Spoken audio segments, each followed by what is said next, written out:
Eu já vou. Ah, então beleza. O bom é que começou agora a explicar a questão da matéria. Eu vou passar então já o slide. Tá.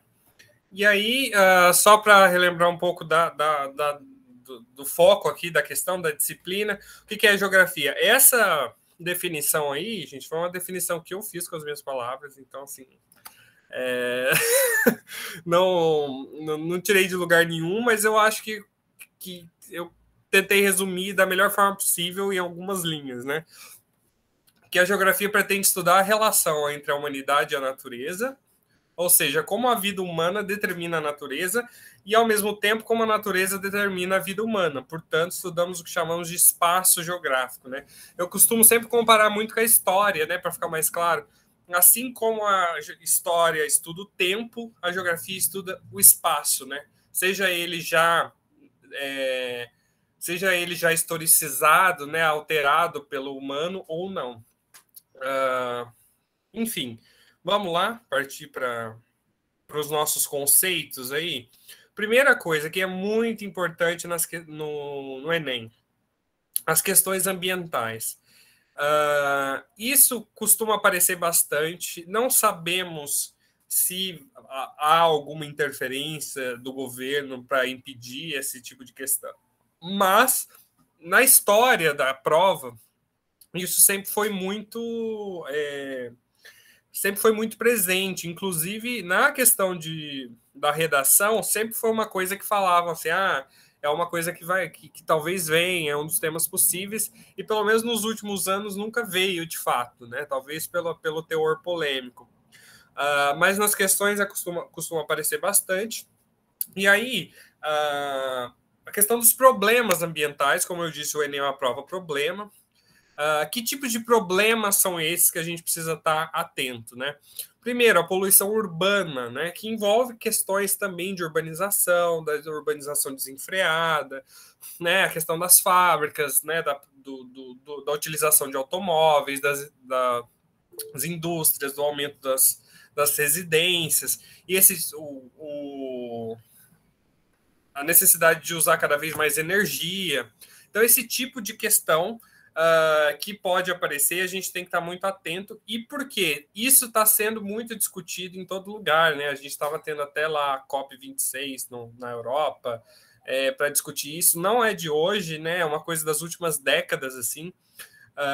Então, é uma coisa bastante importante. A poluição das águas, né? Que nos últimos anos também a gente viu muito, né? A questão lá da Vale, né, em Minas Gerais, com aqueles rompimentos de Mariana, Brumadinho, houve poluição, morte de rios, né, rios totalmente comprometidos. Então, uma das questões de problemas ambientais que costuma aparecer. A questão de aquecimento global, sim, sempre tem uma interdisciplinariedade, né? Essas questões elas vão trazer problemas sociais, que são da sociologia, vão trazer episódios históricos, né? Então, por isso que é uma prova, por isso que o Enem não tem provas assim, prova de geografia, prova de história, de filosofia. São uma prova de ciências humanas em que as questões dialogam, né? O aquecimento global, né? As mudanças climáticas aí, a partir da emissão de gases, né, do efeito estufa e tudo mais, do aquecimento da Terra. E isso tudo, gente, está relacionado, a gente tem que lembrar dessa interdisciplinaridade. Essas coisas de poluição urbana, né, da urbanização, da industrialização, da poluição das águas, que eu falei do caso da Vale, do aquecimento global, da emissão de gases e do desmatamento, tudo tem a ver com questões políticas e econômicas, né? Então, assim, a questão, né, do sistema capitalista, a questão do lucro, que é colocado acima, né, da natureza, da preservação. Então, a gente tem que sempre lembrar que quando vem uma questão dessa, de questão ambiental, a gente não está falando só disso. Essa aqui é questão ambiental, essa aqui é questão econômica. Não, na geografia as coisas estão assim, né? Então a gente precisa lembrar que se está falando de um problema aí ambiental, provavelmente, né? Às vezes no próprio texto ou o foco da questão, né, da resposta, vai ser que o problema ambiental vem por motivos políticos, econômicos, né, de grandes grupos, né, do desenvolvimento industrial, sem controle, do desmatamento por conta do agronegócio, que é uma questão da questão agrária, né? Então, lembrar dessa interdisciplinaridade ajuda muito a gente resolver essas questões de questões ambientais, de problemas ambientais, né? Inclusive na redação também. Não acho que é uma coisa que possa aparecer na redação, mas caso apareça, é uma questão de argumentação também, né? Se um problema ambiental, a gente pode propor soluções políticas, né, no sistema econômico e tudo mais. Então, acho que é bastante interessante a gente sempre lembrar dessas conexões. Pode passar, Júlia, por favor? Ou se quiser, se vocês quiserem complementar também, Júlia, Rebeca. E aí a questão da urbanização, né? A urbanização, a gente teve uma aula sobre isso específica.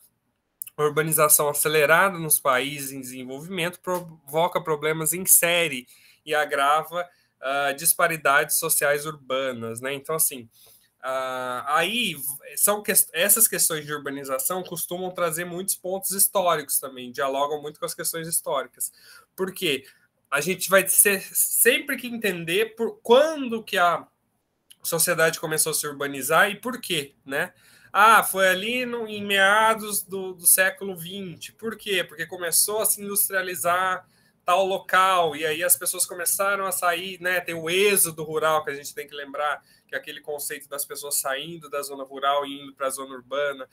E aí, né, e aí vai provocando desigualdade, vão se criando as periferias, né? Então, olha lá, a gente tem uns números aqui, do total dos 7,2 bilhões de habitantes do planeta, quase 4 bilhões já vivem nas cidades.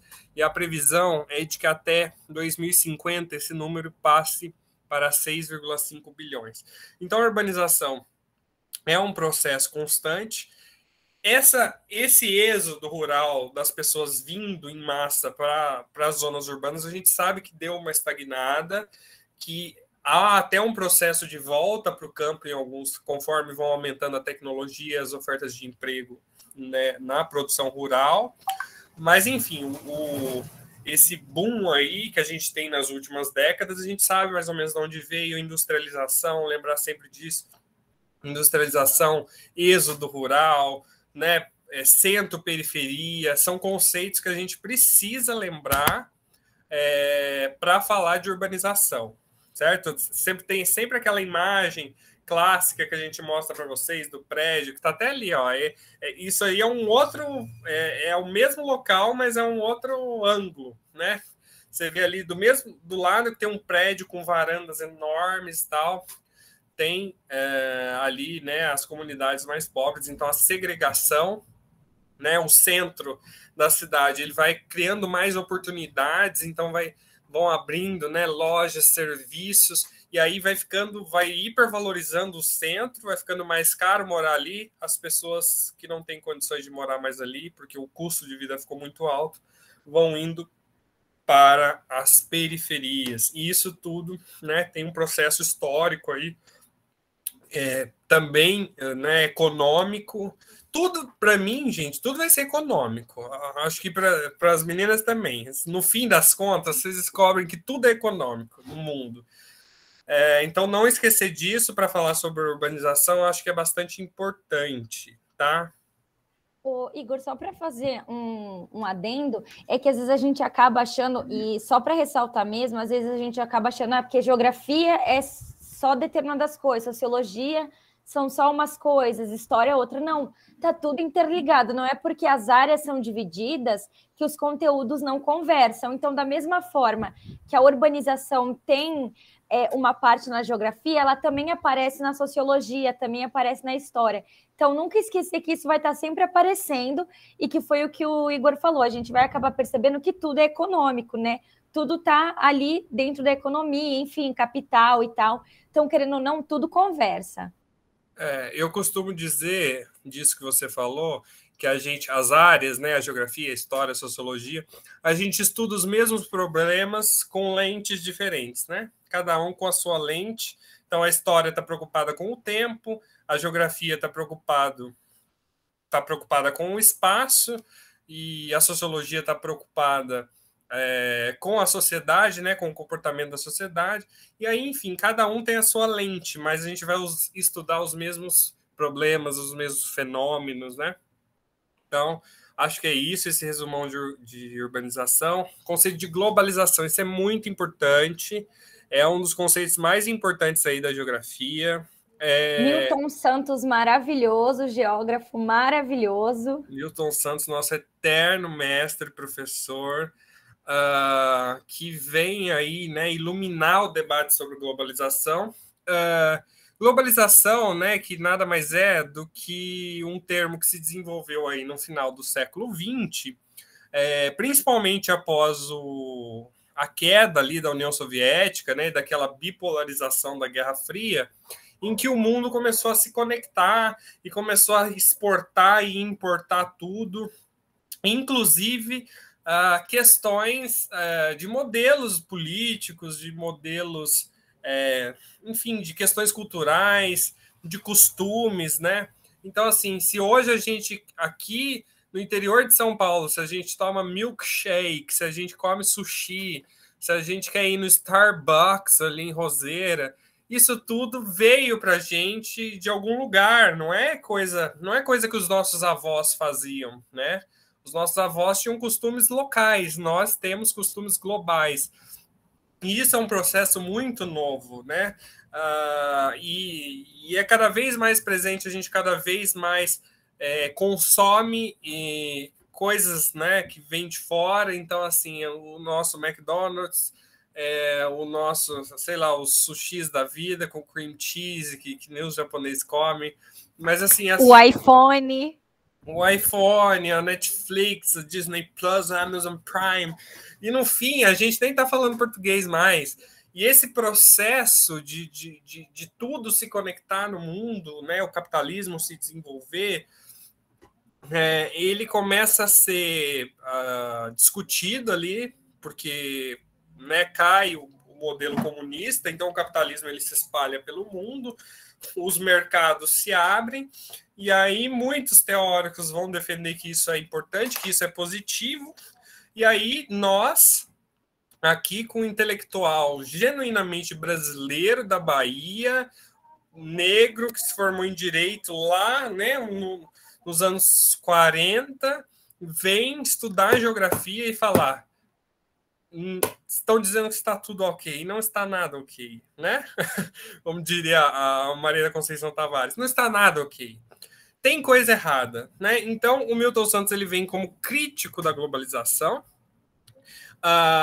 Ele, inclusive, lança um livro, né, que se chama Por uma Outra Globalização, que ele propõe um novo modelo, né? Porque, como dizia o Marx, né, ao intelectual não basta apenas compreender o mundo, é preciso transformá-lo, né?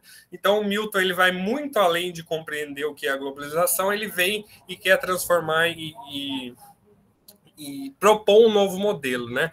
Ele dizia que essa globalização não vai durar, primeiro porque ela não é a única possível, segundo, não vai durar como está porque ela é monstruosa, ela é perversa, e não vai durar porque não tem finalidade. E aí, nessa obra, né, Por uma Outra Globalização, que é muito lida, inclusive, por pessoas que não são da geografia, ele dividiu, né, o mundo em globalização como fábula, como ela nos é contada, né? Então, a globalização é boa para todo mundo. Olha só, agora a gente pode ter iPhone no Brasil. Olha só, a gente pode comer McDonald's. Isso é legal? É legal. Eu gosto também. Eu adoro tomar Coca-Cola. Mas vai muito além dessa fábula, né? E as relações de trabalho e o centro, todos os países, eles estão em pé de igualdade, eles vivem, né? Tem países que exploram e outros que são explorados, né? A questão da divisão internacional do trabalho, né? Então a tecnologia, a parte boa do trabalho que paga bem, fica nos países ricos, a parte mais exploratória que paga mal, a gente manda para os países mais pobres do chamado terceiro mundo. E isso que o Milton vai criticar e vai falar, não está correto, essa divisão internacional do trabalho é cruel, eles querem fazer com que os nossos países sejam meras colônias, né? E aí ele vem propor uma outra globalização, né? Um outro método mais justo, né? Em que a gente vença aí esse processo que ele chama de cruel, né? Que é essa globalização como ela está dada, como ela estava dada lá nos anos 80, 90, quando ele escreveu esse livro, mas que ainda permanece, né? E cada vez mais acentuada, né? Então, assim, hoje o mercado, se vocês forem ver, eu estava lendo um livro um texto do professor Evaldo, mas é dos anos 90. Ó, nos anos 90, as 10 maiores empresas do mundo dominavam 40% do mercado mundial. Então, assim, 40% de tudo que era comercializado no mundo era dominado por apenas 10 empresas. Hoje deve estar uns 60%, mais ou menos. 60% para 70% em dados mais atuais. E isso rompe aquela ideia da globalização como fábula de que é tudo lindo, é competição, todo mundo pode vender, todo mundo pode competir, é bom para todo mundo. Não é. Enfim, né, essa coisa vai cada vez ficando mais violenta, uma concentração de riqueza brutal. Enfim, fala, Júlia.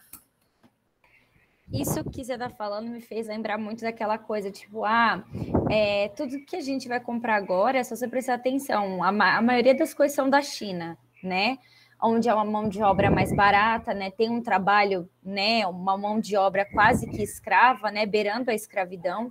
Tanto é que também, se a gente for pensar nessas empresas gigantescas como a Nike, ela tinha a empresa dela nos Estados Unidos e depois de um tempo ela levou para o Afeganistão a empresa. Para o quê? É um trabalho mais barato para a própria empresa. Então, a gente pensar nessa questão da globalização como perversidade, né? Exatamente, né? Essas coisas que a gente compra pela internet que são hiper baratas, que são absurdamente mais baratas do que coisas que são produzidas aqui, tem coisa errada.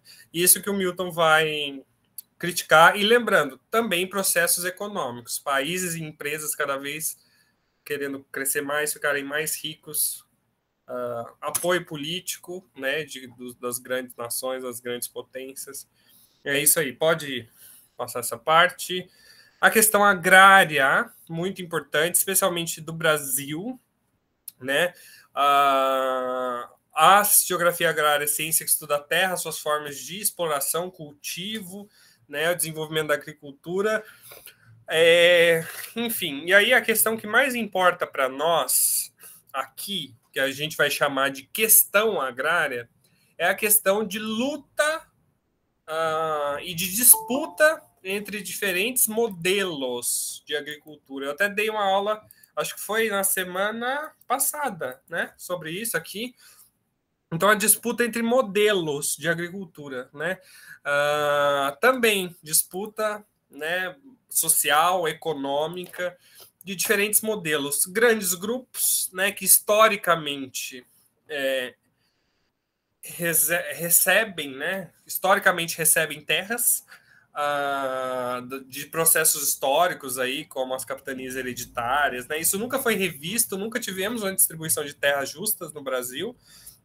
E aí grandes grupos, grandes famílias possuindo grandes porções de terras e muitas vezes não fazendo nada com elas ou fazendo uma gestão irresponsável dessas terras, enquanto outras pessoas, né, pessoas mais pobres, produtores rurais, lutam muitas vezes para ter um pedacinho de terra para produzir, e aí a gente, né, tem uma luta por uma reforma agrária, uma luta histórica, que nada mais é do que essa disputa por uma distribuição mais justa da terra. Pô, como assim uma família tem umas terras que é quase um estado inteiro e não produz nada, e pessoas pobres, agricultores familiares, precisam lutar para ter um pedacinho, sabe? Então, questões históricas, econômicas, muito importante diferenciar os sistemas de produção agrícola no Brasil, a agricultura familiar e o agronegócio. A agricultura familiar, né, como trabalho, administração familiares, subsistência, agricultura para sobreviver, comércio local, policultura, planta de tudo. E o agronegócio, né, que é aquela coisa do agro é tech, o agro é pop, o agro é tudo, que passa na Globo, porque o agricultor familiar não tem dinheiro para fazer propaganda na Globo. Trabalham com grande capital, grandes porções de terra, planta, em sua maioria, soja. Hoje é quase tudo soja para exportar, para fazer óleo. E então não é muito para exportar, grande parte, né? A questão da carne também, boa parte, né, da pecuária brasileira para exportação, o que sobra fica para o Brasil. Monocultura também, geralmente produzem uma coisa só. Só para responder rapidinho, a Maria Letícia, o MST entra nessa parte da questão agrária. Justamente o MST, o Movimento do Sem Terra, é um movimento que surge lá em 1980, mais ou menos, a partir ali da luta dentro da ditadura militar, para pedir a reforma agrária, porque o João Goulart, que era o presidente que foi deposto pela ditadura, ele propôs uma reforma agrária e caiu antes. Então, esse processo de concentração de riqueza da terra, ele continuou, e a terra nunca foi distribuída de forma justa. Então, agricultores familiares, né, locais, se juntam e criam um movimento que chama Movimento do Sem Terra, que luta justamente por uma reforma agrária, e que teve bastante importância nos governos Fernando Henrique Cardoso e nos governos Lula, para fazer algumas distribuições de assentamento, né? Teve o Fome Zero do governo Lula, que criou um monte de subprograma e incentivava a agricultura familiar, né? De incentivar, de dar subsídio, às vezes do próprio governo comprar a produção do agricultor familiar para ser merenda de escola e tudo mais, para garantir essa produção. Então, essa luta é bastante importante, né? A reforma agrária luta por uma distribuição mais justa de terra. Certo? Pode passar. E aí, gente, só essa questão que eu queria finalizar, essa parte de geografia dos problemas, a indústria, né? A gente entendeu o que é esse processo da indústria, que é o segundo setor. Vamos lembrar disso: setor primário, secundário e terciário. O setor primário é o da agricultura, que eu acabei de falar. O setor primário da agricultura é o que produz a matéria, né, da agricultura, extrativismo, que produz matérias-primas, por isso primário, é o que produz, né, ou o minério, ou a carne, enfim, os alimentos na sua forma básica. Setor primário. O setor secundário da economia é o que transforma, né? Então, a indústria que pega a matéria-prima, que pega o ferro e transforma num carro, que pega o milho e transforma numa farinha, que pega a soja e transforma em óleo. A indústria que transforma o setor secundário, setor terciário de serviços. Então, tudo quando é serviço, escola particular, comércio local, padaria, restaurante, barbearia, enfim, tudo que é serviço, setor terciário da economia. Lembrando disso. Primário, secundário, terciário. A indústria é o setor secundário, né? Ele se desenvolveu durante o século XX, foi responsável pelo processo de urbanização, de concentração da população nos grandes centros urbanos, também, né, uma questão econômica, as pessoas saíam da zona rural para a zona urbana para ter aí um rendimento econômico, uma renda, né, direitos trabalhistas e tudo mais, que surgiram ali muito no governo do Getúlio, nos anos 30, 40. E aí a gente teve grandes mudanças, a partir da industrialização, a gente teve grandes mudanças na demografia. Demografia é o estudo da população. Então, a população sai da zona rural, vai para a zona urbana e começa a crescer, né? A população começa a se desenvolver muito também, porque começa a ter mais acesso à medicina, começa a morrer menos, né? A gente teve um boom populacional que é o quê? A pessoa, quando vai para a zona urbana, ela começa a ter menos filho, porque a gente tem mais acesso à educação, você começa, o custo de vida é mais caro, você tem menos filhos. Só que, e a população na zona rural, ela tem muito filho, né? Só que o que acontece? Quando a população sai da zona rural e vai para a zona urbana, ela ainda não tem esse acesso à educação. Então, ela vai para a zona urbana, ela começa a ter mais acesso à saúde, a saneamento, então a saúde melhora, mas por muitos anos ela continua com o costume de ter muito filho. Então a população para de morrer um pouco, porque, por causa do acesso aos serviços ali de saúde, de saneamento, mas ainda continua com uma cultura de ter muito filho por um tempo. Então, né, diminui a morte, a natalidade continua. A gente tem umas décadas ali nos anos 40, 50 de boom populacional. Depois, a população já estabelecida na cidade começa a ter menos filhos, e aí né, a gente vai... E hoje a gente está num processo da pirâmide etária, né, que é aquela coisa que eu expliquei, que lá embaixo, né, tem a população por idades, e ela vai mudando, né? Conforme vai nascendo menos pessoas e os velhos vão morrendo menos, né? A parte de jovens que é embaixo vai diminuindo, porque vai nascendo menos, e a parte de velhos que é lá em cima, que morria muito, vai morrendo menos, a pirâmide ela vai ficando em forma de barril, assim. E se a gente avança muito, como no caso da Europa, por exemplo, a gente fica com uma pirâmide invertida, que nasce menos gente, né, do que nasce pouca gente, os velhos continuam vivendo bastante por causa da qualidade de vida, então tem mais velho do que criança. Isso é importante, a questão de pirâmide etária, reconhecer. Então, assim, ó, pirâmide etária, sim, país não desenvolvido. Pirâmide etária em formato de barril, país em desenvolvimento. Pirâmide etária invertida, país desenvolvido. Certo? Isso é a coisa mais importante da parte de demografia. Enfim, eu acho que eu vou encerrar por aqui. A gente já avançou pra caramba aí no tempo, e as principais questões problemáticas de geografia eu acho que foram abordadas aqui. Vamos embora? Vamos embora. Vou passar, então, para a sociologia.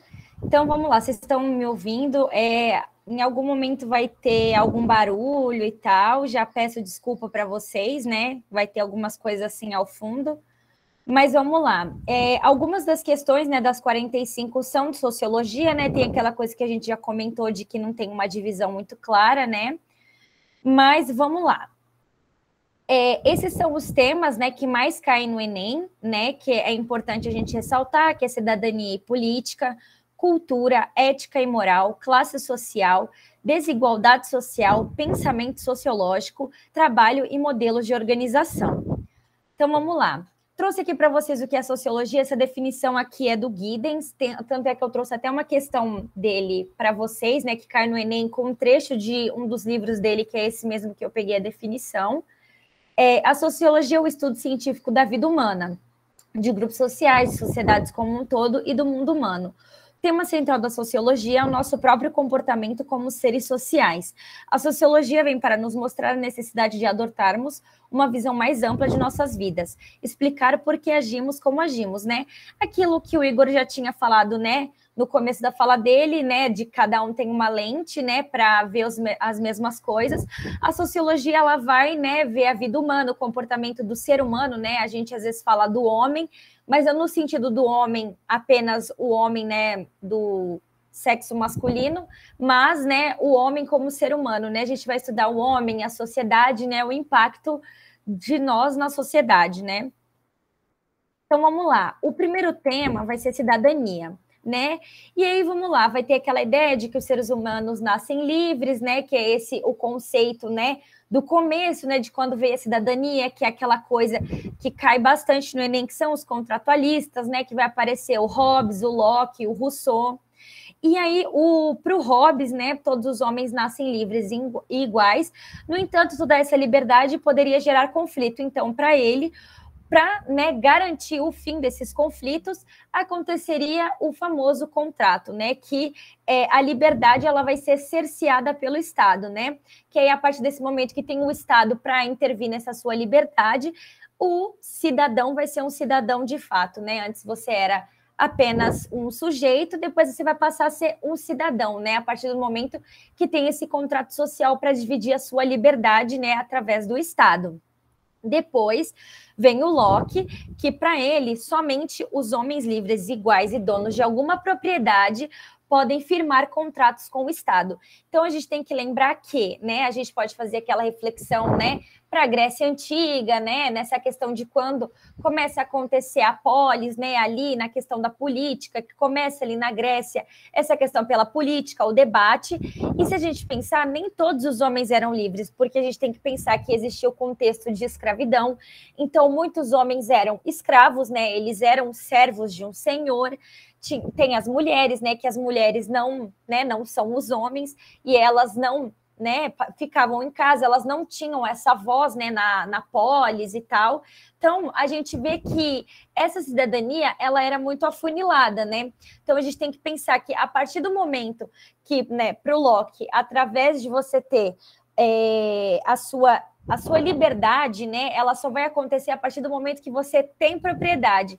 Então, a partir do momento que você tem uma casa, que você tem um terreno, que você tem, né, ali na tua casa um boi, umas vacas, a partir desse momento você, né, está garantido e você pode firmar um contrato com o Estado.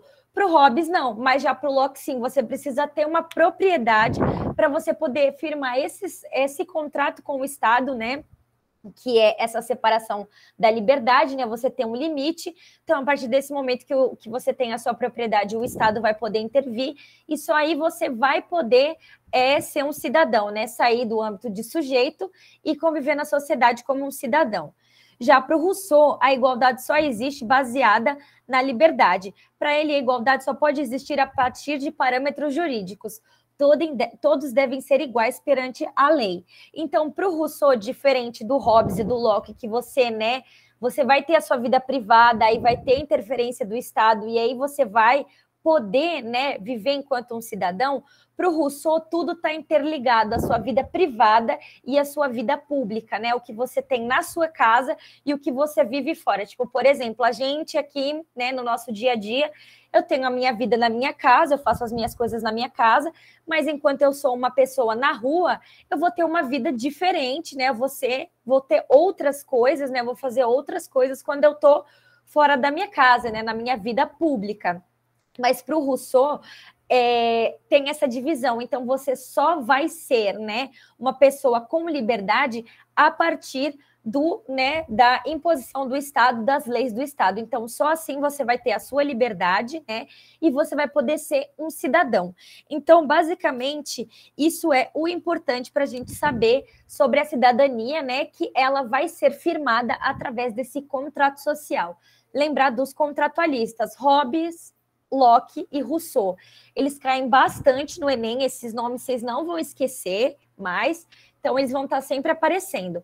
E num contexto mais atual, a cidadania, né, ela vai ser garantida através de alguns direitos, né, que nós vamos ter os nossos direitos, vamos ter os nossos deveres, então a nossa cidadania, ela vai partir a partir disto, tá bom? Se vocês tiverem alguma dúvida, vocês mandem aí no chat, tá bom? Pode ir perguntando. Então, vamos lá. O segundo tópico que vai cair bastante no Enem é política. Aí, isso também na prova, ou mais de conhecimento mesmo, que política vem do grego, né, de politeia, para referir a tudo que, né, faz parte da vida humana, da sociedade, da comunidade, e etc. Em outras palavras, a política ela vai estar relacionada à organização da nossa vida, da coletividade, né? E a política ela pode ser dividida em duas esferas. A esfera constitucional, que é a que a gente, né, quando a gente fala política, a gente já pensa nessa esfera mais constitucional, né? Deputado, administração pública, enfim, né, toda essa questão do Estado, né? A gente vai, quando pensa em política, a gente vai pensar nessa administração, né, nessa coisa mais pública do Estado, essas coisas mais da lei, né? E a segunda parte, né, essa segunda esfera da política, que são, né, ações ou atitudes de grupos específicos. Por exemplo, eu faço parte de um grupo de jovens da minha igreja e nós temos ações, né, políticas específicas para moradores de rua.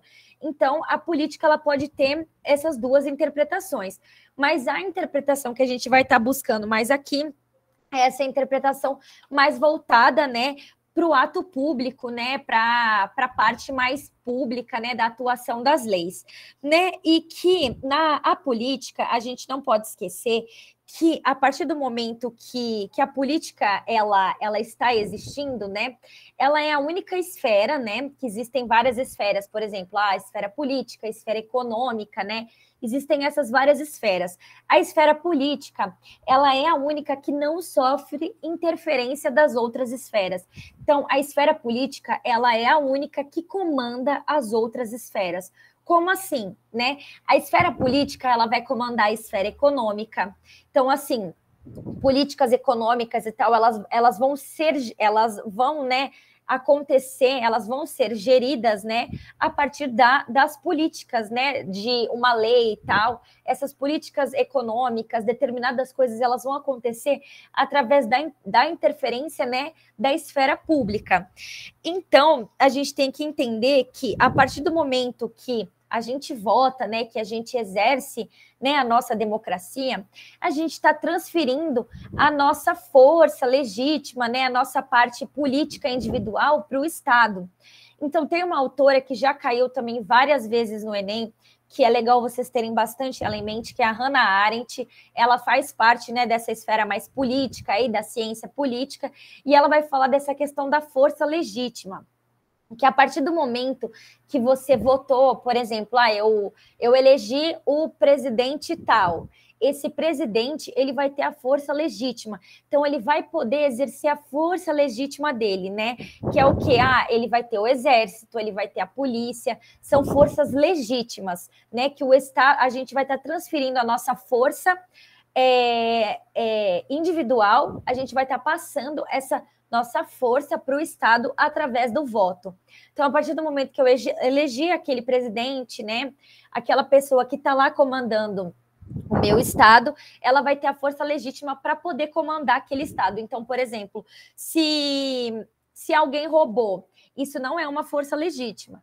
Então, vai ter a polícia, vai ter o exército e tal. Para o quê? Para, né, tirar essa pessoa, por exemplo, essa pessoa roubou, ela vai presa. Então, ela vai sofrer as consequências das ações do Estado, né? Das políticas do Estado.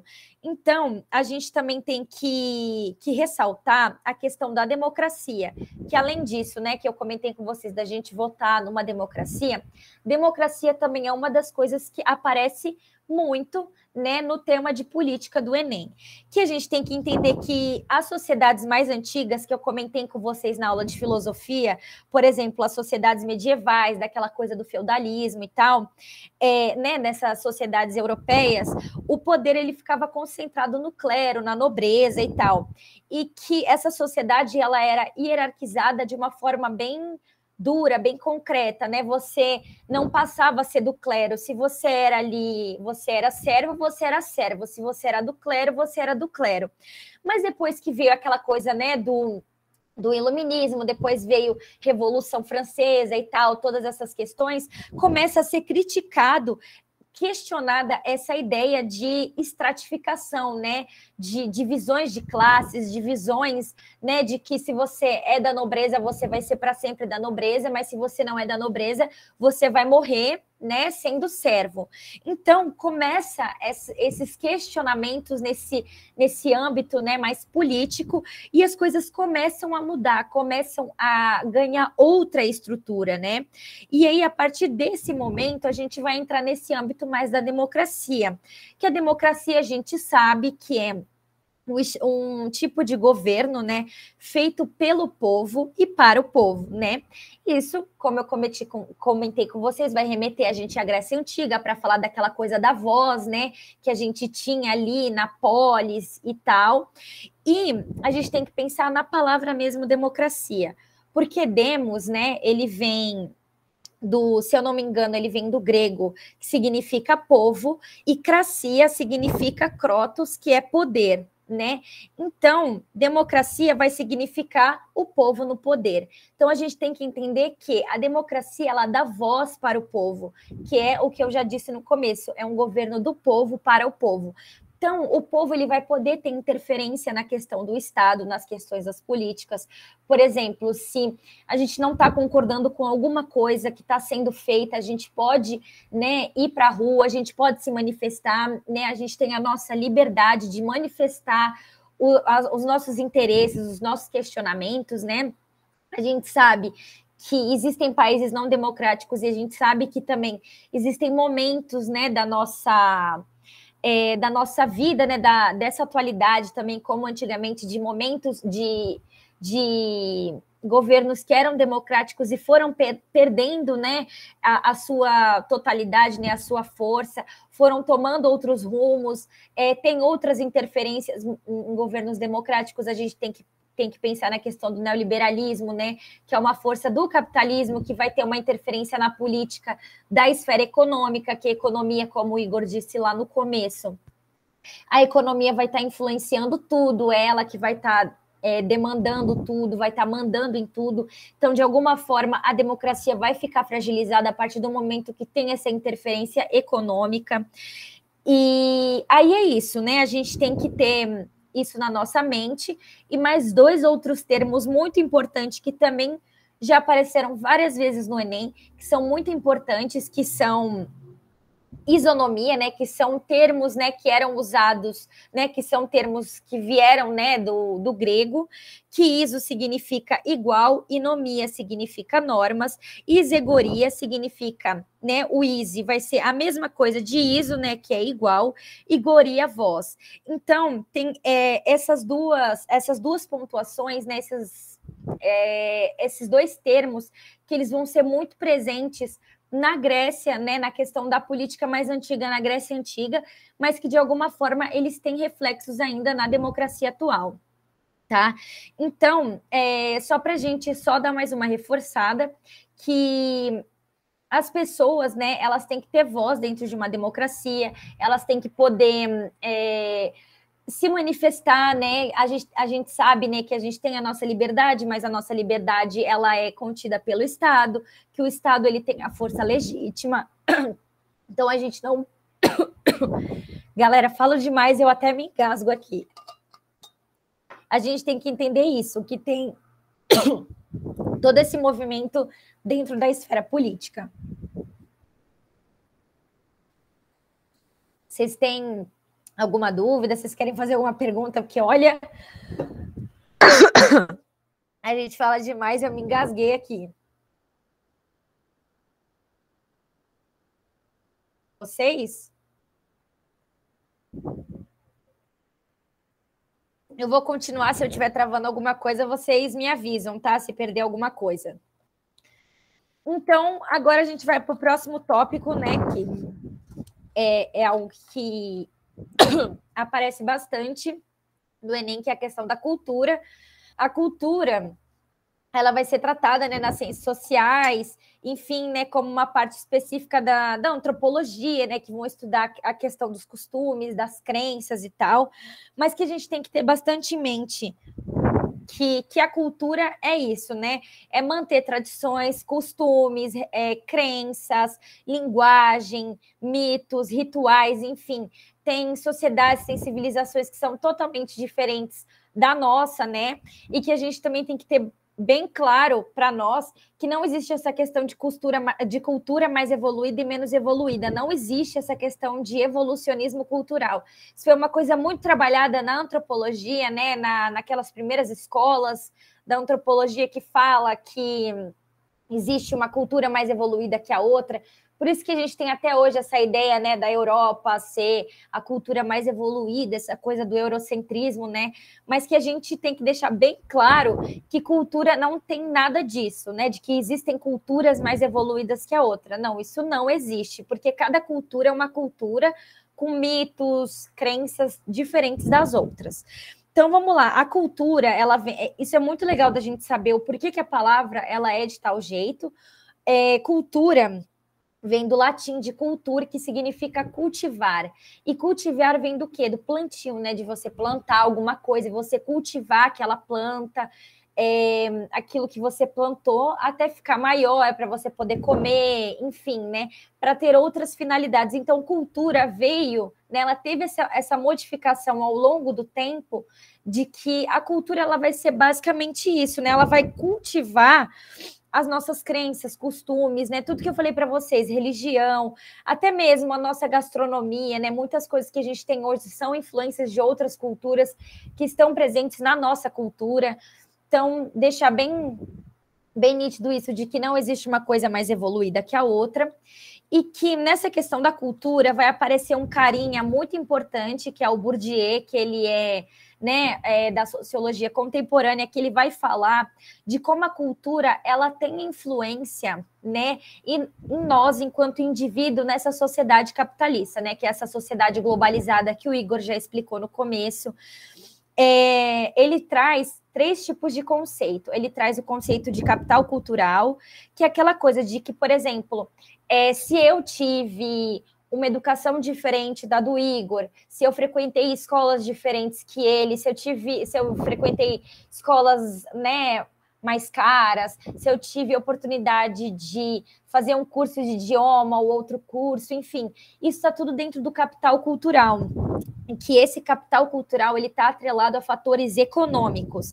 Então, o capital cultural ele vai ser baseado muitas vezes no nosso intelecto, na nossa educação, enfim, e que ele vai fazer com que você tenha uma continuidade, né, da sua vida enquanto indivíduo de uma forma diferente dos outros, né? Essa questão da classe, da estratificação, que a gente vai falar mais para frente, para vocês entenderem que através desse capital cultural a gente vai ocupar lugares diferentes. Por exemplo, quem está trabalhando todo dia, sai de casa às 5 horas da manhã para pegar um transporte, para chegar no emprego às 8, para sair do trabalho às 7 horas da noite, pegar um transporte, vai chegar em casa só às 10, ele vai ter um capital cultural totalmente diferente do que uma pessoa que conseguiu frequentar as melhores escolas, que não precisou trabalhar enquanto estudava. Então, de alguma forma, esse capital cultural que essa pessoa vai ter e a outra vão diferenciar você dentro da sociedade e das oportunidades que você vai poder ter. Então, isso é uma coisa que a gente tem que lembrar do capital cultural, né? E ele traz também a questão do capital social, que esse capital social ele vai estar atrelado às pessoas que você tem à sua volta. Por exemplo, eu tenho um amigo que trabalha numa empresa e ele pode me indicar para trabalhar naquele lugar. Então, a partir do momento que você tem essa rede de amigos, você tem um contato, tem até um termo que o pessoal usa, né, o QI, que é o que indica. Se você tem essas pessoas, essa rede, você vai alcançar, né, igual eu comentei com vocês vão chegar numa parte da classe social diferente das outras pessoas que não têm esse acesso a esse capital social. E por último, né, mas não menos importante, que é o capital simbólico. O capital simbólico nada mais é do que o status social que você tem. Isso vai fazer com que você tenha, né, uma posição diferente dentro da estrutura social. Então, querendo ou não, o capital cultural ele é um dos pontos mais importantes para que você tenha esses outros capitais dentro dessa rede que o Bourdieu apresenta para a gente, tá? Mas que vocês tenham também bem claro na cabeça de vocês que não existe essa questão de cultura mais evoluída do que a outra, porque pode cair essa pegadinha de que tal cultura é mais evoluída que a outra, não. Não tem nada disso. Verdade. E isso é uma coisa que às vezes a gente pode até errar na redação também, né, Júlia? Tipo, você vai argumentar alguma coisa relacionada à cultura e aí, assim, sem querer você fala que tal cultura é mais evoluída ou culturas primitivas, né? Às vezes a gente usa uns termos que a gente acha que está certo, mas que no fim já não estão, já não são mais atuais, assim. Então a gente tem que tomar cuidado com essas coisas, né? Com esse tipo de como que a gente define, né? Porque a cultura, assim como a linguagem, né, e outros aspectos, elas são muito fluidas e se transformam, né? Então, isso, né, é muito perigoso a gente falar que uma cultura, né, não está certa, ou que uma linguagem, um jeito de se expressar não é legal, ou que está errado, ou que um jeito de se expressar é melhor do que o outro, ou tá acima do outro, enfim. Isso, a gente toma bastante cuidado com essa coisa de falar de usar esse termo, né, de evolução, evitar palavras como culturas primitivas, esse tipo de coisa não é legal, não é mais utilizado, né, pelas pessoas das ciências humanas, da história, da antropologia, enfim. E a cultura, né, ela define muito mais, né, ela está muito mais presente do que a gente imagina, né? Então, assim, eu lembro de um livro que a Júlia deve conhecer, do Roque Laraia, a Cultura, um conceito antropológico, que fala que a cultura define até o biológico. Então, assim, até coisas que você sente nojo, que você passa mal, às vezes é uma coisa cultural, né? Aqui a gente come tal coisa que em outro lugar. Então, mas isso não quer dizer que a cultura não mude, né? Que ela não seja fluida, que ela não... enfim, que ela mude com o tempo, né? Então, a cultura e a linguagem, as formas de se expressar são fluidas. Eu queria só, antes de você avançar, Júlia, responder a Laura aqui, porque eu acho que ela... Pode responder.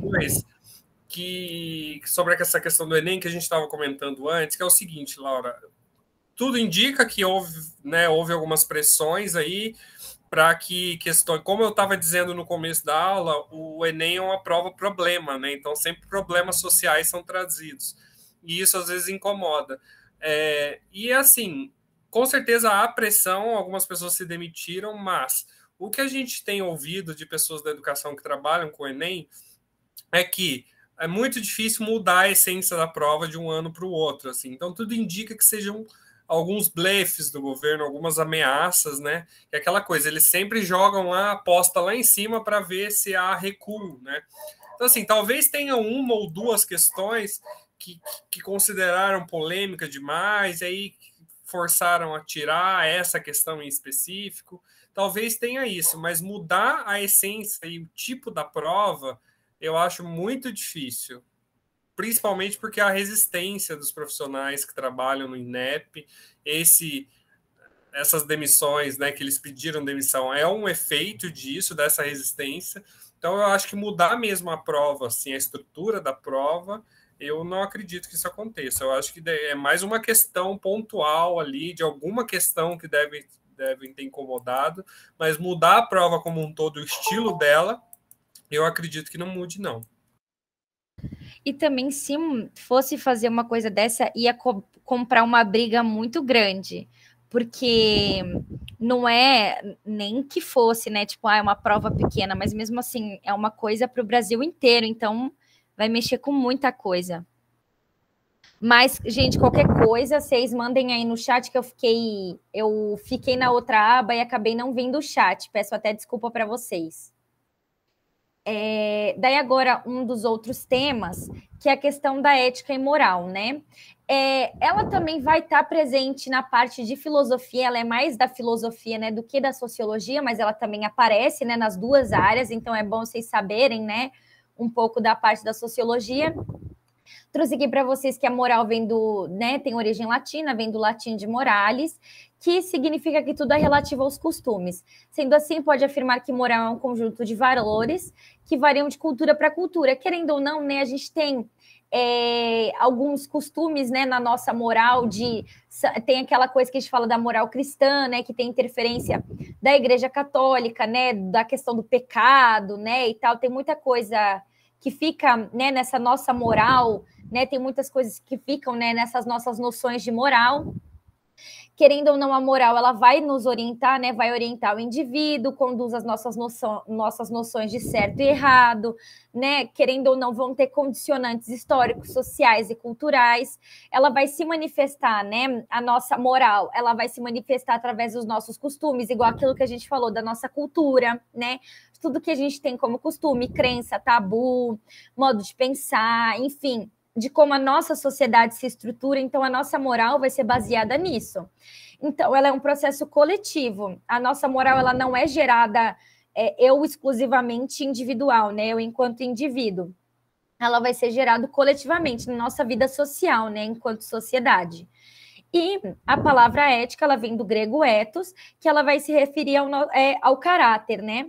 E ela é mais do ramo da filosofia, né? Essa parte mais da ética, que ela vai estar, né? Com os problemas, né? Da moral.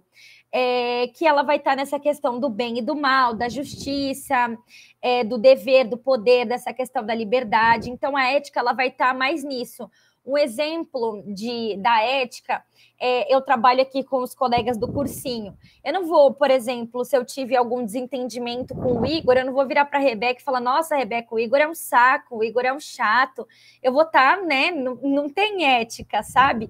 A gente tem que saber medir muitas coisas, né? O que é certo e o que é errado, dentro, né, da nossa concepção de justiça, que eu falei lá na questão de política, né?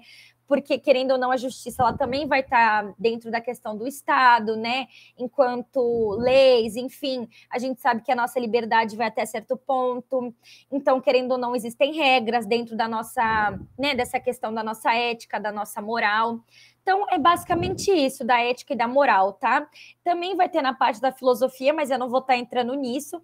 Então, é basicamente isso, né? Ética e moral dentro da sociologia. Se vocês tiverem alguma dúvida, ficar alguma coisa, vocês podem mandar no chat. Daí agora, acho que é um dos tópicos do final, que é essa parte de classe social, que é importante, né? Que a gente vai poder definir classe social como um agrupamento de pessoas que compartilham recursos econômicos comuns, influenciando o tipo de vida, né, que essas pessoas podem ter. Que foi aquilo que eu comentei com vocês. Igual o Igor também comentou. Se você mora na periferia e se você mora num bairro, né, da classe alta, você vai estar num tipo diferente de classe social, porque, querendo ou não, é como se fosse uma pirâmide, né? Tem a base, que é a classe social mais baixa, a classe trabalhadora, né? A gente está na base da pirâmide. E, né, conforme você vai subindo, quando você chega no topo da pirâmide, é o pessoal que possui mais dinheiro, né? Quem controla, como diria o Marx, né? Que a gente vai ver no final, que quem controla os meios de produção, né? Quem tem as empresas para as pessoas trabalharem. Então, né, quem detém os meios de produção é quem está no topo, né, da classe social. E tem 4 pontos muito importantes que vocês precisam, né, ter gravado com vocês sobre, né, os sistemas de classe. A gente sabe, né, que o nosso sistema de classe é diferente do sistema de classe por casta, porque, por exemplo, no sistema de classe como o nosso, você consegue ascender socialmente, né? Você, sei lá, pode ganhar na Mega Sena, ficar muito rico e você pode alcançar o topo da pirâmide, né, da classe social. Ou você também pode estar no topo, perder tudo e parar na base da pirâmide. Mas a gente tem que entender que, por exemplo, num sistema de casta que existe na Índia, existiu durante muito tempo na África do Sul, em alguns lugares também né, em vários países ali da África, né, do continente africano, existem essa coisa de casta que é baseada na religião. Se você nasce em uma casta, você morre naquela casta. Se você é de uma casta mais baixa, você não pode ter relação com a casta mais alta. Os estamentos eram coisas, né, da questão ali da época do feudalismo, né, que tinha o clero e que tinha, né, o clero, a nobreza, tinha a galera ali, né, que era dos feudos que trabalhavam, que, né, eram os servos da nobreza. Então, se você é servo, você não sobe para o clero, porque se você nasce no clero, você morre. Então, na nossa, né, na concepção de classe social, né, nessa nossa ideia de sociedade, no capitalismo, a gente consegue ter essa ascensão social. E a gente também tem que entender que, por exemplo, um sistema de classe como, né, a escravidão que aconteceu, você também, né, não tem você tem como ascender nessa parte se você, claro, a gente tem aquela ideia, né, de você recebe a sua liberdade e você começa a participar da sociedade, mas você, enquanto negro, você não vai poder ser uma pessoa branca. Então, nesse sistema estratificado, né, da época da escravidão, você não ascende socialmente. Você pode sair dessa ideia, né, da parte ali que você era escravizado, você pode ter a sua liberdade, mas você não vai conseguir acessar todas as coisas que você poderia, você não vai ter acesso a todas as coisas que você poderia ter. Já na classe social, sim, você pode ascender socialmente. E aí tem esses 4 pontos muito importantes, né? Que foi o que eu ressaltei, que o sistema de classe é fluido, né? Então, ao contrário dos outros estratos sociais, né? A gente pode ascender socialmente, os limites entre as classes não são claros, né? Igual nas castas que eu falei para vocês, não existe restrição formal para casamento, igual nas castas também, que você só pode se casar com alguém da mesma casta. A gente não tem problema se você é uma pessoa pobre, casa com uma pessoa rica, isso não tem interferência nenhuma.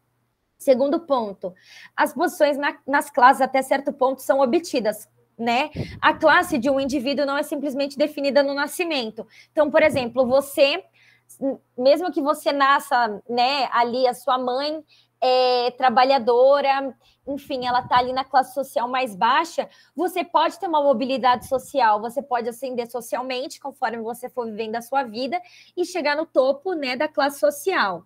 Né, essa mobilidade ela pode acontecer. Nas outras formas, não. A classe tem base econômica, que foi o que a gente já falou para vocês, reforçando mais uma vez, que a economia controla tudo. Então, se você possui mais dinheiro, você está no topo. Se você tem menos, você está na base. O quarto ponto, os sistemas de classe são em grande escala impessoais. Não tem essa coisa de religião, né? Alguém te obrigou a estar ali. É questão econômica mesmo. Você está ali porque você não tem dinheiro para ascender socialmente. Então, isso é importante para diferenciar classe social de estamento, de casta, até mesmo da escravidão, são outras formas, né, de classificação. A classe social, ela tem outra movimentação, porque ela acontece no sistema capitalista, tá bom? Então, vamos lá, eu vou estar avançando. Se vocês quiserem fazer alguma pergunta, vocês podem perguntar. E aí tem esse e mais um que eu vou passar rapidinho, né? A desigualdade social vai fazer todo sentido, porque, querendo ou não, ela está atrelada à questão da classe social. Então, a desigualdade ela vai acontecer, né, com várias pessoas de diferentes contextos, mas que elas vão estar, né, vivendo elas podem estar em contextos diferentes, mas elas podem acabar vivendo a mesma situação, né?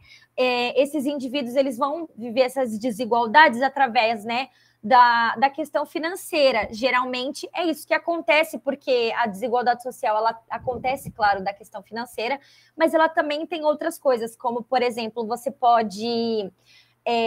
das pessoas LGBTs, né? Às vezes elas acabam tendo condições de vida diferentes das outras pessoas. Às vezes nós precisamos, né, nessa questão da desigualdade social, estabelecer leis para que essas pessoas consigam ter as mesmas oportunidades. Por exemplo, as pessoas negras, elas tiveram, né, um momento muito complicado na história e que isso perpetua até hoje. Isso é uma desigualdade. Então, de alguma forma, a gente precisa deixar todos nós, né, na mesma forma de igualdade, para a gente poder, né, de como é a forma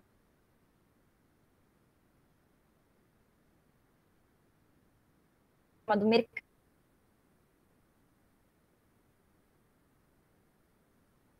né?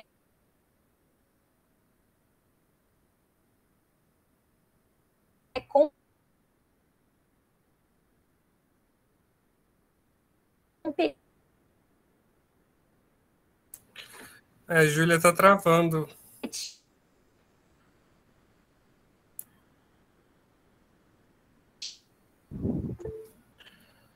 Gente, voltei agora para vocês. A minha internet está muito ruim aqui. Agora voltou.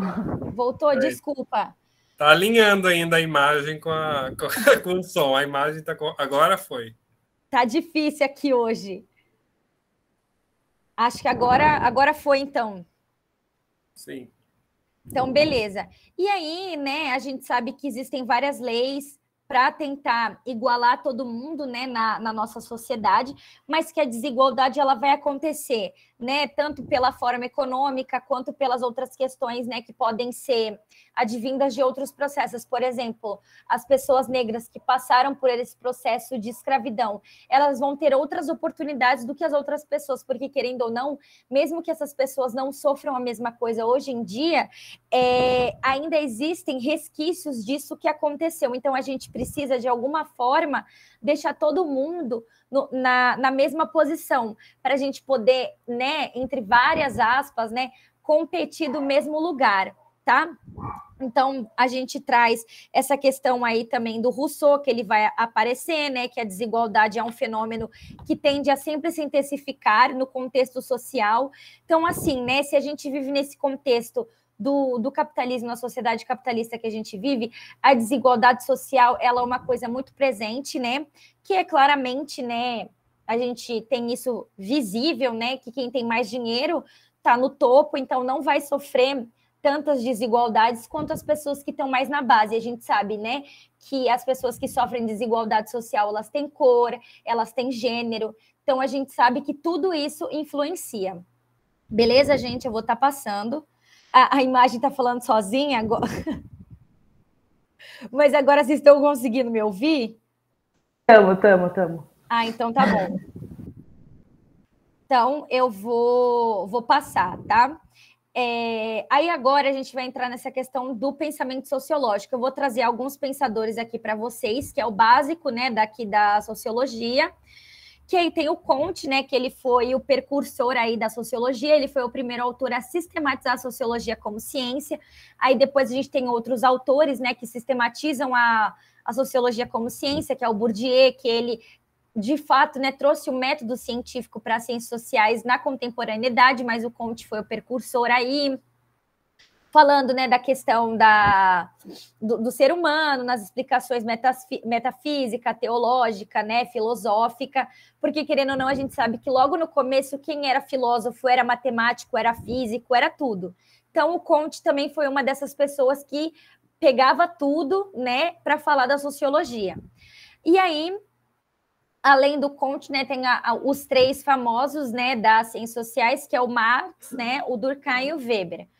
O Durkheim, né, o Émile Durkheim, ele traz a sociologia nesse formato de fatos sociais, né? Ele estuda a questão do fato social e a gente tem que entender que o Durkheim ele traz outras coisas, mas um dos enfoques maiores no Enem é a questão do fato social. A gente sabe que ele trata da questão do suicídio, de outros, né, de outras coisas que acontecem na sociedade, mas ele traz essa questão do fato social, que é uma forma da gente pensar, de agir, né? O fato social, ele vai dizer respeito aos modos de agir, de interagir com os indivíduos, né, com as outras pessoas, né, na sociedade de fato.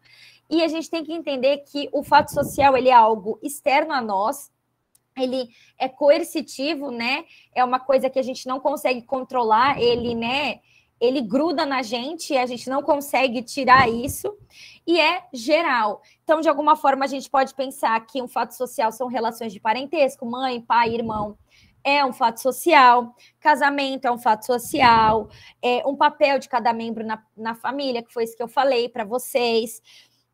A utilização de roupa é um fato social. Por exemplo, religião é um fato social, querendo ou não, a gente, né, tem vários tipos de religiões, mas religião é um fato social. A gente sabe que organizações políticas também são fato social, então, de alguma forma, a gente tem essa ideia de que fato social são coisas que já estão inseridas na nossa sociedade que a gente acaba não questionando, tá? Aí depois vem o Weber, né, que ele vai criticar a teoria do Durkheim e ele vai vir com a ideia de que a sociedade só pode ser compreendida a partir da ação individual. E o Durkheim não, ele parte do macro, né, do geral da sociedade para o individual. Já o Weber não, ele vai partir do indivíduo para o total, né? Então, ele vai chamar isso de ação social, que vão ter 4 tipos de ação social. Vai ter a ação social tradicional com relação a fins, que nada mais é do que os atos, né, são orientados a um fim, né, que aquele seria o contrário, né? O meio justifica o fim, né? Que é, por exemplo, eu trabalho para ter dinheiro, eu vou comprar um lanche porque eu estou com fome. Então, né, essa ação ela vai ter um fim determinado, né? A ação social racional com relação a valores, que é o quê? Né? As nossas atitudes passam a ter influência direta com as nossas crenças. Então, por exemplo, esses valores podem estar relacionados ao que a gente acredita, a nossa cultura, a nossa religião, tudo isso vai influenciar. Tem a ação social afetiva, que vai estar relacionada aos nossos sentimentos, ao afeto. Então, eu vou fazer isso porque eu amo tal pessoa, eu vou fazer isso porque eu odeio tal pessoa. Então, ela vai, né, tanto positiva quanto negativa. Essa ação social afetiva, ela, né, vai ter o seu impacto. E por último tem a ação social tradicional, né, que vai falar dos costumes que a gente segue por tradição, por hábito, que ele vai estar mais ligado, de fato, à questão, né, da questão do fato social, por exemplo, se vestir, né, que é uma coisa que já está, né, imbricada aí para a gente na sociedade, igual para a gente aqui do Brasil, que querendo ou não é um fato social, isso para a gente também tomar banho todo dia, que em outros países isso não é, mas para a gente é uma ação social tradicional, porque é uma tradição na nossa sociedade, é uma ação que todo mundo faz, então a gente continua fazendo. E, por fim, a gente vai vir com o famoso, né, que é o terror de todo mundo, que é o Marx, né, que ele vai trazer aí para a gente essa questão da luta de classes, né, que ele vai falar que a luta de classes é o motor da história, né, que a partir da luta de classes, né, que a realidade social vai acontecer, que através da luta de classes, né, que a gente vai conseguir compreender, né, todo o ambiente social que a gente vive. Essa visão histórica, né, que o Marx tem é chamada de materialismo histórico dialético, né, que ficou só materialismo histórico, mas tem o dialético, muitas vezes aparece sem o dialético, que as relações materiais, né, elas vão ser um fator determinante, né, na modificação do contexto social, que elas vão modificar. Isso quer dizer, por exemplo, se você trabalha, né, de determinada forma, isso vai ter impacto na sua vida social. Então, basicamente, é o que o Marx traz para a gente, né? Ele traz a crítica à sociedade, a sociedade de classes, né? Ele vai trazer essa questão da luta de classes para a gente, né, lutar contra o sistema, lutar, né, contra a classe superior que detém os meios de produção. Enfim, galera, falei demais, falei muito rápido, me enrolei, estou até com vontade de tossir de novo, mas é basicamente tudo isso que eu falei. Se vocês, né, tiverem alguma dúvida, e agora, por fim de tudo, tem essas formas de trabalho que são organizadas na nossa sociedade, né, que são 3 formas: Taylorismo, Fordismo e Toyotismo. O Taylorismo tem como forma principal, né, a produção industrial com o menor tempo possível, né? E a partir do Taylorismo vai acontecer o Fordismo, que é essa ideia que a gente tem de fazer os carros, né? Que, por exemplo, tem aquela esteira, vai passando o carro, a gente vai colocando as partes dos carros ali, né, para ter esse sistema de produção mais rápido e mais produtivo. E, por último, a gente tem o toyotismo, né, que a característica principal é o just in time, né, que é você produzir através da demanda. Ah, eu quero um carro, então a empresa vai fazer aquele carro para me entregar aquele carro. Não trabalha com estoque. Então, a gente saiu, né, dessa coisa do trabalho, né, para chegar a esses modelos de organização de trabalho. Beleza, galera? Era isso. Muita coisa. Já estouramos o tempo aqui. Ah, o exemplo, né? Gente, eu falei tanta coisa, não sei se eu me fiz compreender. Falei muito rápido. Se vocês tiverem alguma dúvida... o Igor falou alguma coisa. Você não pode ir de biquíni num velório. Isso é real. Não tem isso na Constituição, mas todo mundo sabe. Você também não pode trabalhar de biquíni, né? Só se você trabalhar na praia. Aí você pode, mas geralmente, né? Tem muitas coisas que são fatos, né, sociais que a gente tem internalizado, mas que não é uma lei, né? Como diz o Igor, não está na Constituição e ninguém impôs isso para a gente. Então, agora a gente vai passar para as questões. Vão ter questões tanto de sociologia quanto de geografia. A gente vai tentar fazer o máximo possível, porque nós estouramos o tempo total, mas como é uma revisão de tudo, era quase que impossível a gente não estourar o tempo. Deixa eu só fazer um comentário rápido antes Pode fazer. das questões. É que essa questão principalmente dos pensamentos aí da sociologia, do Durkheim, do Marx, do Weber, como eles são muito clássicos e muito importantes, vocês encontram resumos muito bons, vocês conseguem fixar as principais ideias. E esses caras são coringas assim para a redação, muito importantes. Sim. Porque vocês os conseguem usar para muita coisa como argumentação. Então, se tiver domínio do básico da teoria deles, porque na redação, uma dos quesitos da nota lá demonstrar conhecimento, demonstrar domínio em outras áreas do conhecimento. Então, vocês precisam citar alguma coisa. E citar sociologia, né, pensadores, isso vale 200 pontos dos 1000 da redação. Isso é muita coisa.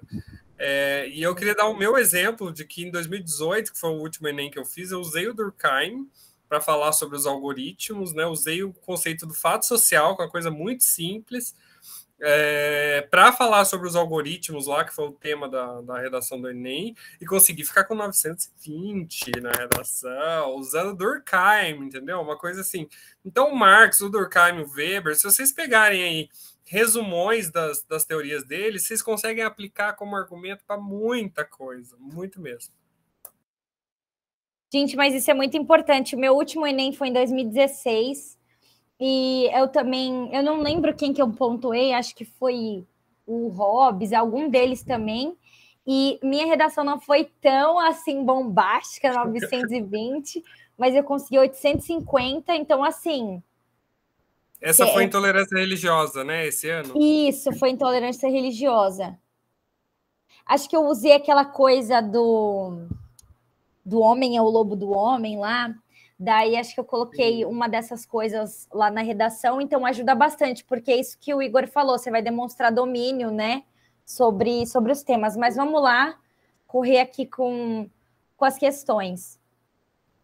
Tem essa primeira questão aqui, gente, que vai ser sobre cidadania e política do Enem de 2010. Eu vou ler aqui com vocês, vou ler as alternativas e vocês vão me respondendo aí qual que vocês acham que é a correta, tá?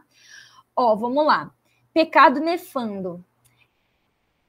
Era a expressão correntemente utilizada pelos inquisidores para a sodomia. Nefandos, o que não pode ser dito. A Assembleia de Clérigos reunida em Salvador em 1707 considerou a sodomia tão péssimo e horrendo crime, tão contrário à lei da natureza, que era indigno de ser nomeado e, por isso mesmo, nefando.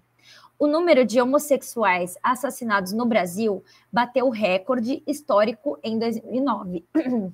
De acordo com o relatório anual de assassinato de homossexuais LGBT, né, aí tem a continuação, né, QIA+, nesse ano foram registrados 195 mortos por motivação homofóbica no país. Aí vamos lá. A homofobia é a rejeição e menosprezo à orientação sexual de outro e, muitas vezes, expressa-se sobre a forma de comportamentos violentos. Os textos indicam que as condenações públicas, perseguições e assassinatos de homossexuais no país estão associadas a baixa representatividade política de grupos organizados que defendem os direitos de cidadania dos homossexuais. B. A falência da democracia no país, que torna impeditiva a divulgação de estatísticas relacionadas à violência contra homossexuais. A Constituição de 1988, que exclui o tecido social, os homossexuais, além de impedi-los de exercer seus direitos políticos. D. Há um passado histórico marcado pela demonização do corpo e por formas recorrentes de tabus e intolerância. E. Há uma política eugênica desenvolvida pelo Estado, justificada a partir dos posicionamentos de correntes filosóficos científicas. Daí, qual alternativa vocês acham que é? Quero que o Igor também fale, que a Rebeca também me fale aí no chat.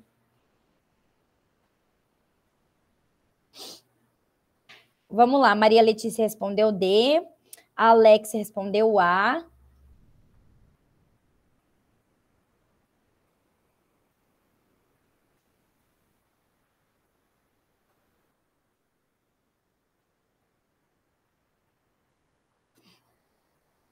Vamos lá, quem mais? Por enquanto, a Samela respondeu D.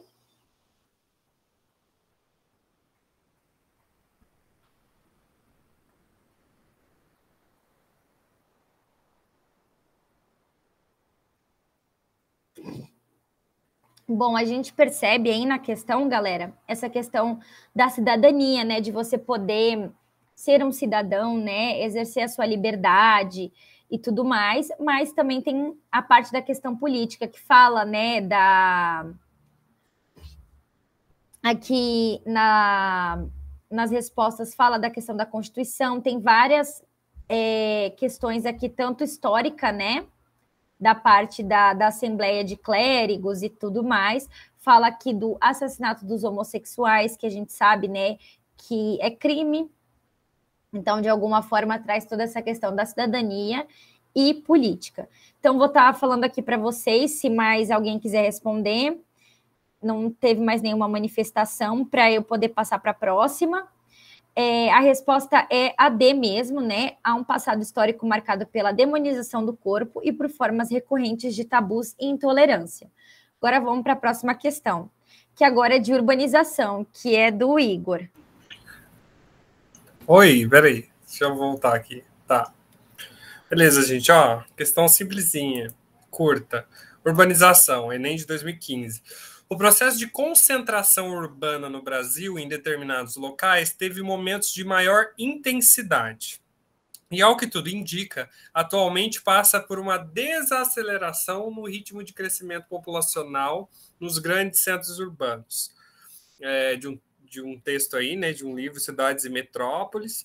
E a pergunta é o seguinte: uma causa para o processo socioespacial mencionado no texto é A. Carência de matérias-primas. B. Degradação da rede ferroviária. C. Aumento do crescimento vegetativo. D. Centralização do poder político. E realocação da atividade industrial. Então, está falando o seguinte, ó, a causa do processo socioespacial. Qual o processo socioespacial? A desaceleração no ritmo do crescimento, né? Nos grandes centros urbanos. E aí, as meninas aqui estão respondendo né? Então, veio tudo aqui e tá certo, é isso mesmo, realocação da atividade industrial. Como eu expliquei, a urbanização no século XX, ela aconteceu muito por causa da indústria localizada no centro urbano, então vem todo mundo trabalhar na indústria, mas com o desenvolvimento de tecnologia na zona rural, a indústria agro, né, do agronegócio também cresceu muito e acaba gerando empregos, principalmente empregos mais especializados, né, para pessoas formadas. Então, muita gente começa a voltar da zona urbana para a zona rural, e aí, né, essa realocação da atividade industrial causa uma desaceleração no ritmo de crescimento populacional nos grandes centros urbanos. É isso aí mesmo.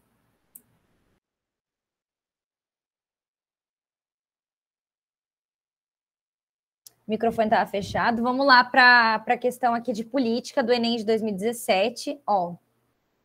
A participação da mulher no processo de decisão política ainda é extremamente limitada em praticamente todos os países, independentemente do regime econômico e social e da estrutura institucional vigente em cada um deles. É fato público e notório, além de empiricamente comprovado, que as mulheres estão, em geral, subrepresentadas nos órgãos do poder, pois a proporção não corresponde jamais ao peso relativo dessa parte da população. No âmbito do poder legislativo brasileiro, a tentativa de reverter esse quadro de subrepresentação tem evoluído a implementação pelo Estado de A. Leis de combate à violência doméstica. B. Cotas de gênero nas candidaturas partidárias. C. Programas de mobilização política nas escolas. D. Propaganda... Opa! Acho que eu passei demais, hein, galera? Pronto. Propaganda de incentivo ao voto consciente. E. Apoio financeiro às lideranças femininas. Então a gente está falando aqui da questão da participação das mulheres, né, na política ali, na tomada de decisões do Estado, né, essa questão, né, de você poder interferir, né, na produção da estrutura institucional, de você poder participar da votação de leis, né, você participar ali da política do Estado. Então vamos lá, você falou, Alex respondeu E, vamos lá. Maria Letícia B. Então, acho que por conta do tempo eu já vou responder para vocês. Não seria E, de alguma forma, né, querendo ou não, pode até existir de alguma forma apoio financeiro nas próprias candidaturas das mulheres, né, para elas se candidatarem a algum cargo, por exemplo, governador e tal, né, para você poder fazer a sua candidatura, você ter algum apoio financeiro, mas nesse caso é a resposta B que a Maria Letícia falou para a gente, né, que é a questão da cota de gênero nas candidaturas partidárias, que é aquilo que eu falei para vocês, né, de que muitas vezes a gente tem alguma desigualdade e a gente precisa de alguma forma para equivaler. Posso só dar pode falar. adendo rápido sobre por que não é a E? Porque é o seguinte, pode voltar ali rapidinho, Júlia? Posso. Porque é o seguinte, esse apoio financeiro às lideranças femininas, ele até existe, mas ele tem sido uma decisão de partidos políticos. Então, tem partidos hoje que, na sua estrutura interna, eles resolvem dar um financiamento a mais para candidaturas femininas. Mas ainda é uma questão interna de partidos. Assim, a gente não desenvolveu legislação eleitoral para isso.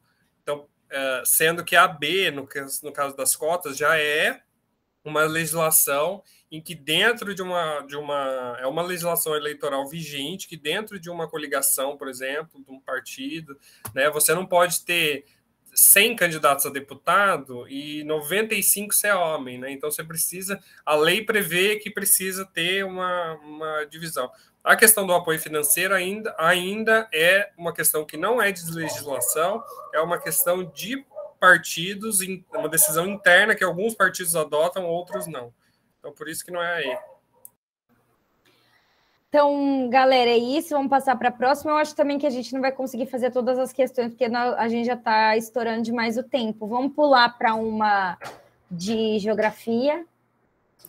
Beleza, gente. A parte de agricultura, falando o seguinte: a demanda mundial para a produção de alimentos aumenta progressivamente a taxas muito altas. A demanda, então, né, a necessidade, porque a população aumenta, então a demanda para a produção de alimentos aumenta junto.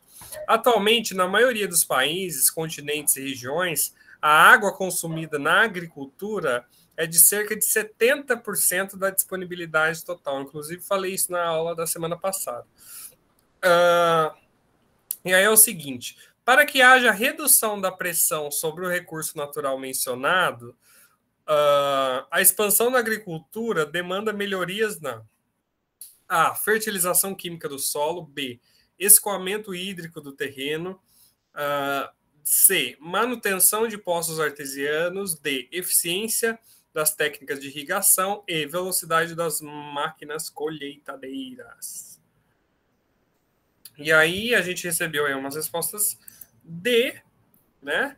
E tá certo, né? É isso mesmo, eficiência nas técnicas de irrigação, porque as técnicas elas são pouco desenvolvidas e isso causa grande desperdício de água, tanto que eu até falei na nossa aula, né, que existe muita propaganda para economia de água, falando, fecha a sua torneira e tal, toma banho mais rápido, sendo que isso, né, o consumo das famílias não chega nem perto desses 70%, não dá nem 10%, né? Acho que é coisa de 7%, 8% das famílias. Então... é aquela coisa, né? Vou economizar para o agronegócio gastar por mim. Exatamente. Então, quem mandou aqui? Eu acho que... Tá. O que seria o escoamento hídrico? Essa questão do escoamento hídrico do terreno, eu acho que como é que eu posso explicar? É uma questão de... Ai, meu Deus. É o escoamento do excesso de água no solo, assim. Então, tem umas técnicas para evitar que o solo ele fique mais úmido do que o necessário para que aquela planta ela cresça da forma correta, né? Então, tem umas técnicas nesse sentido. Mas daí, isso não tem tanto a ver com essa questão aqui da economia de água, porque o grande desperdício ali é justamente na hora, né? A economia da água ela deve ser na hora de irrigar e não depois de escoar do solo, né? Então, assim, não faria sentido a gente encher o solo de água, deixar ele encharcado, para depois criar uma técnica de escoamento para ir recuperar essa água, né? A economia ela deve ser antes, né? Antes, para que a irrigação seja correta, né? Na quantidade certa. Enfim, espero que tenha conseguido explicar aí. Deu um bug na minha mente.